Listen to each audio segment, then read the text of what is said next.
Hello friends, എല്ലാവർക്കും പുതിയൊരു വീഡിയോയിലേക്ക് സ്വാഗതം. രേഷ്മയാണ് കേട്ടോ. അപ്പോൾ എല്ലാവരും സുഖമായിട്ട് സന്തോഷമായിട്ട് ഹാപ്പി ആയിട്ടിരിക്കുകയാണെന്ന് കരുതുന്നു. ഞാനും ഇവിടെ സന്തോഷമായിട്ട് തന്നെ ഇരിക്കുകയാണ്. അപ്പോൾ ഞാനിന്ന് വന്നേക്കുന്നതെന്ന് പറഞ്ഞാൽ ഫേസ് പാക്കായിട്ടോ ഹെയർ പാക്കായിട്ടോ ഒന്നുമല്ല ഞാനിന്ന് വന്നേക്കുന്നത്. എന്താണെന്ന് ഞാൻ വിശദമായിട്ട് തന്നെ പറയാം. അപ്പോൾ നമുക്ക് നമ്മുടെ വീഡിയോയിലേക്ക് കിടക്കാം. അതിന് തൊട്ട് മുമ്പായിട്ടുള്ള ചടങ്ങുകൾ വേണ്ടേ? എന്നെ ഒന്ന് പരിചയപ്പെടുത്താം. എന്താണെന്ന് ചോദിച്ചു കഴിഞ്ഞാൽ, എൻ്റെ ഈ ഒരു വീഡിയോ എൻ്റെ ഈ ചാനലിലോ ചിലപ്പോൾ ആദ്യമായിട്ട് കാണുന്നവരാരെങ്കിലും ഉണ്ടെങ്കിൽ എന്നെ അറിയത്തില്ലല്ലോ. അപ്പോൾ അവർക്ക് വേണ്ടിയാണ് ഞാൻ എന്നെ ഒന്ന് പരിചയപ്പെടുത്തുന്നത്. എൻ്റെ പേര് രേഷ്മ. ഞാൻ ഈ യൂട്യൂബ് ചാനൽ ഇടുന്നതെന്ന് പറഞ്ഞാൽ എൻ്റേതായ രീതിയിലുള്ള കുഞ്ഞു കുഞ്ഞു പാചക രീതികളും പിന്നെ എൻ്റേതായ രീതിയിലുള്ള കുഞ്ഞു കുഞ്ഞു ബ്യൂട്ടി ടിപ്പുകളും ഒക്കെയാണ് ഞാൻ ഇടുന്നത്. അപ്പോൾ നമുക്ക് നമ്മുടെ വീഡിയോയിലേക്ക് കിടക്കാം. എന്താണെന്ന് ചോദിച്ചു കഴിഞ്ഞാൽ, നമ്മൾ ഉപയോഗശൂന്യമായിട്ട് എടുത്ത് കളയുന്ന ഒരു സാധനത്തിനെക്കുറിച്ച് അത് നമുക്ക് വീണ്ടും റീയൂസ് ചെയ്യുന്നത് എങ്ങനെയാണ് എന്നാണ് ഞാൻ ഇന്ന് പറയുന്ന വീഡിയോ. അപ്പോൾ എല്ലാവരും ഇത് സ്കിപ്പ് ചെയ്യാതെ തന്നെ കാണുക. എന്താണെന്ന് വെച്ചാൽ ഇതിനെക്കുറിച്ചൊരു 5 ഗുണങ്ങളാണ് ഞാൻ പറയുന്നത്. അപ്പോൾ ഇതിലേതെങ്കിലും ഒരു യൂസേജ് ചിലപ്പോൾ നിങ്ങൾക്ക് ആർക്കെങ്കിലും അറിയാത്തവരായിട്ടുണ്ടെങ്കിലോ, ചിലപ്പോൾ എല്ലാം അറിയാവുന്നവരും കാണും, ചിലപ്പോൾ അറിയാത്തവരും കാണും. അപ്പം നിങ്ങൾക്ക് അറിയാത്തവർക്ക് വേണ്ടിയാണ് ഞാൻ ഈ വീഡിയോ ഇടുന്നത്. അപ്പം നമുക്ക് നമ്മുടെ വീഡിയോയിലേക്ക് കിടക്കാം. എന്താണെന്ന് ചോദിച്ചു കഴിഞ്ഞാൽ, നമ്മൾ ഈ ഉള്ള ആൾക്കാരെ ഈ ലോകത്തിലുള്ള ആൾക്കാരെ വെച്ച് നോക്കുവാണെങ്കിൽ എല്ലാവരും ചായയിൽ നിന്നാണ് തുടക്കം. രാവിലെ ഉണർന്നു കഴിഞ്ഞാൽ തന്നെ ഒരു ചായ വേണം, അല്ലെങ്കിൽ കട്ടൻ ചായ വേണം. അപ്പോൾ ഈ കട്ടൻ ചായയും കുറിച്ചല്ല ഞാൻ പറഞ്ഞു വന്നത്, ചായപ്പൊടിയെക്കുറിച്ചാണ് ഞാൻ പറഞ്ഞു വന്നത്. നമ്മൾ ചായ കുടിച്ച് കഴിയുമ്പോൾ ചായപ്പൊടി എന്താണ്, അത് അരിച്ചെടുക്കുന്ന ചായപ്പൊടി നമ്മൾ എന്താണ് ചെയ്യുന്നത്? വേസ്റ്റിൽ തട്ടിയെടുത്ത് കളയുകയാണ് ചെയ്യുന്നത്, അല്ലേ? ഇനി മുതൽ അങ്ങനെ ചെയ്യേണ്ട. നമുക്കത് നല്ല കുറേ കാര്യങ്ങൾക്ക് യൂസേജിനായിട്ട് എടുക്കാം. അത് എങ്ങനെയാണെന്ന് ചോദിച്ചു കഴിഞ്ഞാൽ, നമ്മൾ ഈ ചായ ഇട്ട് കഴിയുമ്പോൾ ആ ചായപ്പൊടി അതിനകത്തിൽ നിന്നും, പാൽ ചായയാണ് നമ്മൾ ഇടുന്നതെന്നുണ്ടെങ്കിൽ അതിനകത്തിൽ നിന്നും പഞ്ചസാരയും പാലിൻ്റെ അംശവും വേർപ്പെടുത്തിയെടുക്കണം.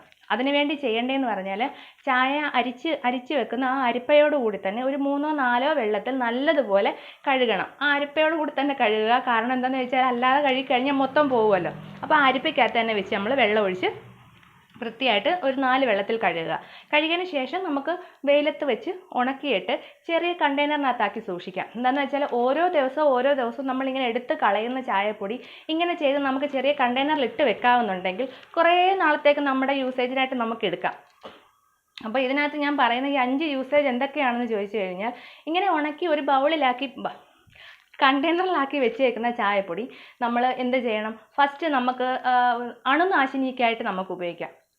അണുനാശിനിക്കായിട്ട് ഉപയോഗിക്കുന്നതെന്ന് പറഞ്ഞാൽ, നമ്മൾ എന്താണ്, ഈ ചായപ്പൊടി നമ്മൾ കണ്ടെയ്നറിനകത്ത് ആക്കി വെച്ചേക്കുന്ന ചായപ്പൊടി നമുക്കൊരു കുറച്ച് വെള്ളത്തിൽ അതിട്ട് തിളപ്പിച്ച് കഴിഞ്ഞിട്ട് അത് അരിച്ചെടുത്തിട്ട് ഒരു സ്പ്രേ ബോട്ടിലിനകത്താക്കിയിട്ട് പുൽത്തൈലമോ എന്തെങ്കിലും എസെൻഷ്യൽ ഓയിലോ ചേർത്തിട്ട് നമ്മുടെ ഫ്ലോറുകളിൽ റൂമുകളിലൊക്കെ അടിച്ചു കൊടുക്കാവുന്നുണ്ടെങ്കിൽ അണുനാശിനിക്കായിട്ട് നമുക്ക് അങ്ങനെ ഉപയോഗിക്കാം.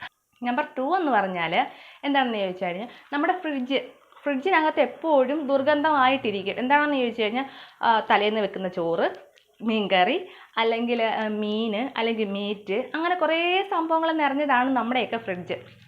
അപ്പോൾ അതിനകത്തിലും ഇതേപോലെ നമുക്ക് ഒരു ബൗളിനകത്ത് ഈ നമ്മൾ എടുത്ത് വെച്ചിരിക്കുന്ന കുറച്ച് തേയിലപ്പൊടി ബൗളിലേക്ക് ഇട്ടിട്ട് നമ്മുടെ ഫ്രിഡ്ജിനകത്ത് വെക്കുകയാണെന്നുണ്ടെങ്കിൽ ഫ്രിഡ്ജിലെ ദുർഗന്ധങ്ങളെല്ലാം ഈ ഒരു തേയിലപ്പൊടി വലിച്ചെടുക്കുകയും നമ്മുടെ ഫ്രിഡ്ജ് നല്ല ഫ്രഷ് ആയിട്ടിരിക്കാൻ സഹായിക്കുകയും ചെയ്യുന്നു.